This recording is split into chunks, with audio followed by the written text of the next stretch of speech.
Marie Palot qui nous présente la petite presse cette semaine, en lien avec notre thème. La passion avec des dollars à la place des S. Mais toi, c'est sur l'influence, c'est ça? Mais oui, parce qu'en fait, c'est ma première petite presse. J'étais un petit peu stressée, je vous cache pas. Voilà, la pression de la première. En plus, en 2024, parler de métier passion quand on prend tous des antidépresseurs, c'est pas facile.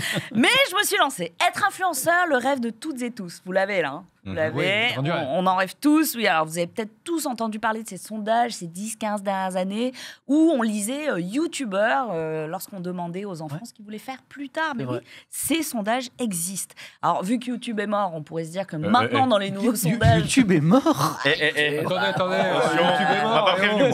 Et donc, il y a une autre plateforme, peut-être que vous la connaissez, qui est très populaire. Et du coup, dans les nouveaux sondages, on peut s'attendre à streamer dans les top tendances. Et regardez, même les présentateurs télé débarquent sur Twitch. Ça va je ne vois pas du tout de qui tu veux parler. Pas du tout. Eh bien, sachez qu'en 2024, c'est toujours sensiblement les mêmes réponses dans ces mêmes sondages. Parce que oui, les pilules pour soigner le cancer de ces influenceurs, qu'on appellera par exemple Dylan Thierry pour prétendre par exemple, sans le citer, anonymat. Bien sûr. Sans le citer, bien sûr. On aime l'anonymat. Eh bien, ça n'a pas suffi à tuer dans l'œuf les rêves de tous ces jeunes. Hein. Pas même les AirPods Pro à moins 90%. Tu ne recevras jamais, Julie. Tu ne les recevras jamais. C'est moi où j'entends siffler des balles perdues. Réel. Jamais. Non, mais parce qu'aujourd'hui, je veux profiter de cette première émission pour qu'on donne des réponses plus concrètes à ces jeunes pour pas qu'ils perdent leurs ambitions et leurs rêves. L'influence, sachez-le, ce n'est pas se lever le matin, vendre un shampoing au plomb qui va canaliser les énergies, ça s'appelle une arnaque. Oui, donc, exactement. Sachez lire l'atmosphère. C'est bien que tu rappelles la distinction, Marie. Mais oui, en fait, non, l'influence, c'est plutôt d'essayer de transmettre des messages inspirants entre deux placements de produits pour du thé à la pêche et des crèmes véganes. Ça fonctionne plutôt bien. Mais c'est aussi créer de l'emploi, parce qu'au début, c'est vrai, vous commencez plutôt seul, voilà, vous utilisez les outils professionnels comme le montage par vous-même, mais concrètement, c'est le talent qui fait tout le reste. Et oui. Et du coup, la communauté s'agrandit parce que votre talent est immense, vous êtes assis sur des montagnes de blé, hein, on va pas se mentir. Et du coup, il faut employer, créer de l'emploi. Vous allez prendre des monteurs, des chargés de prod. Des graphistes. Voilà, tous stagiaires, parce qu'il faut pas déconner. Mais comme on n'a pas envie de se prendre une sauce Twitter, au bout d'un moment, on va finir par vraiment les embaucher. Et il faut trouver une idée brillante et originale pour les payer. Du smash burger par exemple. Voilà. Les Dark Kitchen. C'est hyper original. Vous pourrez faire vos déclarations à l'URSSAF sous la hotte de la Dark Kitchen. Voilà, prenez ça, c'est gratuit. Vous aurez besoin d'un peu plus de place chez vous aussi pour un peu stocker tous les cadeaux et les kits presse qui vont arriver jusqu'à chez vous, évidemment. On n'a pas demandé, mais qu'on reçoit quand même. Mais oui. En vrai, ça prend de la place quand même. Et en plus, déménager, trouver un appart plus grand, c'est pas toujours facile quand on est influenceur. Mais n'oubliez pas, vous avez été formé sur des outils Photoshop pour dire que vous êtes solvable et absolument en CDI, n'est-ce pas? Les bons conseils. Mais oui, parce que c'est ça que j'aimerais dire aux jeunes finalement. Dans l'influence, on galère encore tous pour trouver un appart. C'est une réalité. On a tous galéré au début. Pour les crédits, oui, tout à fait. Les crédits, même aux proprios. Hein. Je suis youtubeur. Allez, au revoir. Donc finalement, même payer les impôts. C'est un statut très précaire, c'est ça? C'est un statut précaire. Et puis payer les impôts quand on doit déclarer nos 4 bitcoins, c'est pas évident parce que tout le monde l'a toujours fait pour nous finalement. Donc j'ai envie de vous dire, les enfants, être influenceur, c'est devenir un enfant qui grandit pas. C'est peut-être ça que vous avez envie d'être. Je vous comprends. Qui a envie d'être adulte dans le monde d'aujourd'hui quand on regarde les actus? Personne. Alors c'est fou parce que tout à l'heure on rigole, on se fait des vannes, etc. Mais il y a un truc qui est plutôt vrai dans le monde de l'influence. Tout n'est pas tout rose. J'ai jamais vraiment employé le vrai mot de passion. Cette passion qui était quand même au cœur de cette génération pionnière parmi les créateurs de contenu sur YouTube et qui n'est plus aujourd'hui aussi systématique. La meilleure échelle vers la réussite, c'est la passion qui vous anime. Ça, c'est un vrai conseil. Moi, par exemple, j'ai envie de faire de la poterie. Voilà, c'est un truc qui me fascine. J'ai découvert ça grâce à Pottery Boy, qui partage sa passion. Je sais pas si on a une image. Voilà, 1,6 million. Voilà, c'est la poterie. J'adore la poterie. Moi, ça me passionne. J'ai vraiment envie d'en faire. Donc, du coup, je vous conseille de suivre finalement votre cœur. Et sur ce plateau, on a le meilleur exemple de l'influenceur influencé. Bah oui, parce que Samuel Etienne, quand même, présente Question pour un champion. Étoile fait ses nuits de la culture. Les deux se rencontrent. Samuel devient streamer. Il manque plus qu'Étoile devienne présentateur. de questions. Imagine un monde où il me remplace la question pour un champion. Mais c'est ça l'avenir, Samuel. Est-ce que tu es prêt à lancer la main? Et surtout, est-ce que tu es dans ton métier passion, toi, nouvellement reconverti streamer? Ah bah oui. Mais c'est vrai que c'est deux passionnés qui se sont rencontrés. Ouais. C'est le cœur qui parle. C'est vrai. Mais après, moi, j'ai triché parce que la précarité du métier de créateur de contenu, je ne l'ai pas connue.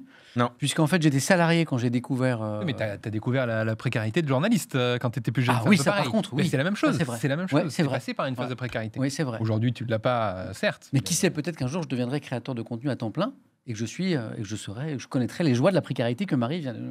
On te soutiendra. Blague à part. Pratiquement 1 million de followers sur Twitch. Ouais. Tu commences pas de zéro. Tu l'as passé le stade ça. Mais blague à part, vous trois, tous les trois, vous êtes installés quand même. Vous êtes des créateurs de contenu reconnus, connus depuis des années déjà. Est-ce que la précarité, vous la vivez encore? Vous la sentez, Simon? Non, moi ça va. En vrai, il y a plus de précarité. C'est plus le stress de est-ce que je passe l'étape d'après au cas où ça pourrait s'effondrer. En gros, à combien je prends de CDI ou est-ce que je garde des gens en freelance? En fait, c'est plus ce truc-là de... jusqu'où je vais pouvoir tirer la corde avant que ça craque. Mais la précarité aujourd'hui, non, ça va, je m'en suis sorti. C'est-à-dire l'étape d'après, c'est-à-dire c'est-à-dire, en gros, là, moi, financièrement, ça va, je peux payer des gens en freelance, je peux faire des prods que j'aime bien, mais la question, c'est maintenant, est-ce que je me verrouille là-dedans, avec des CDI, etc. Est-ce que tu embauches des gens? Est-ce que je bloque ma situation? Tu vois, c'est ça. Oui. Toi, t'as personne en CDI, du coup, dans ton Non, en fait, je fais bosser que des free tout le temps, alors c'est super pour la flexibilité, mais du coup, tu te retrouves à jamais être la priorité.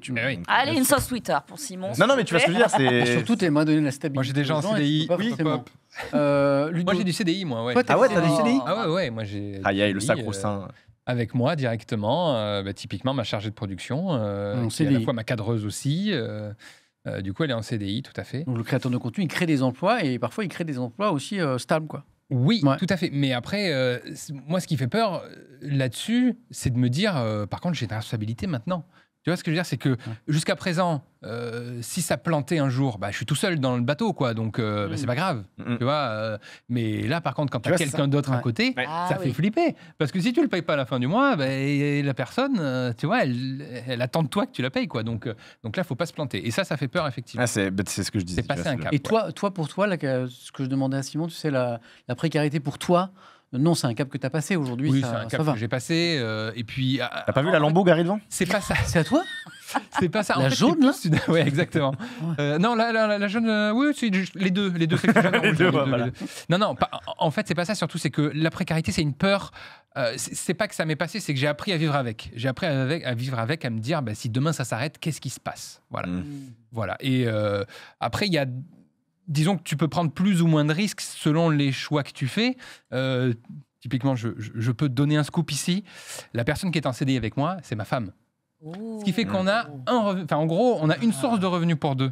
Trop bien. Donc, si jamais ça s'arrête, tu vois, il se passe quoi sur le foyer ensemble? Donc ça fait encore plus peur. Bien sûr. Mais le côté précarité, on va dire que j'ai réussi en tout cas à apprendre à vivre avec, quoi. Enfin, la peur de la précarité. Dans un instant, le mystère va arriver sur ce plateau. Mais d'abord, Marie, juste en quelques secondes, toi, la précarité, parce que toi aussi, tu es créatrice de contenu depuis un moment déjà. Elle est toujours présente dans ta vie ou ça y est, ça va maintenant? Non, la précarité est passée. En plus, c'est plus le côté situation un peu bizarre. En fait, je fais de la télé, j'espère qu'il y passe par là. Bonsoir. Je fais de la télé pour avoir en fait mon salaire qui me permet de vivre un peu ce que disait quelqu'un dans le chat tout à l'heure, pour vivre un peu de mes passions à côté. De ta passion sans... Exactement. Mais je suis un peu dans cette situation bizarre où, pour continuer d'exister à la télé, cette peur d'être remplacée, en fait, parce qu'il y a une interchangeabilité. Tu vieillis, tu deviens maman, etc. En fait, tu te dis, il y en a une plus jeune, plus jolie, qui va arriver et qui sera meilleure. Moins cher. Bah oui, parce qu'elle est plus jeune. Du coup, tu te dis, en fait, il faut que je fasse encore plus de contenu à côté pour qu'on puisse me voir et qu'on puisse me garder à la télé. Et tu arrives dans une boucle un peu bizarre où tu n'arrives pas à lâcher l'un et l'autre. Et non. Du coup, je suis un peu entre les deux. Et peut-être que tu as eu ça aussi en tant que présentateur télé et streamer. C'est une question que je me pose au quotidien. Je terminerai cet échange sur le mot de Groom Grooms dans le chat. Le mariage est-il une forme de CDI? En rebond sur la parole de Ludo. Mais nous ne lancerons pas ce débat.